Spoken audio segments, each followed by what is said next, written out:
Manipur ki chingi lam sing maru oina kuki na khundaba mafam sing lo laitabaga chap manare sugi marumda lo thugaiduna ka henba thabak chathariba sing yengshinbiyu haina RPI Athawale ki National Secretary Maheshwar Thounaojam na Law and Justice ki Union Minister Arjun Meghwal ga unaduna takshinkhre ngarang Delhi da laiba Union Minister sigi office da Maheshwar Thounaojam na unaru raba matung thadorakpa video release amada Maheshwar Thounaojam na hai tha taret helaklaba irang asida external aggression yawe haibase miyam amadi lengak punna khangmindaraba wafam amani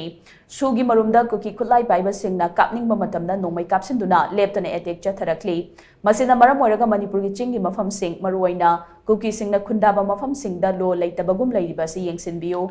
mapandagi changlakliba external aggression sing takthokpada sarukya biyo amadi tampakta chatnariba lo asigumna chap chaba lo chingdasu chatnahanbiyu haiba wafam sing Union Minister da taksilamki maduda Minister masamak nasu Manipur gi hauzik oiriba fibam gi matang da mahak sumuna khange amadi kupna yengsilli mahak ki maikaidagi paikhatfam thokpa thabak sing paikhatna ba hotnagani haibagi thajaba piraki haina mahakna makhata ki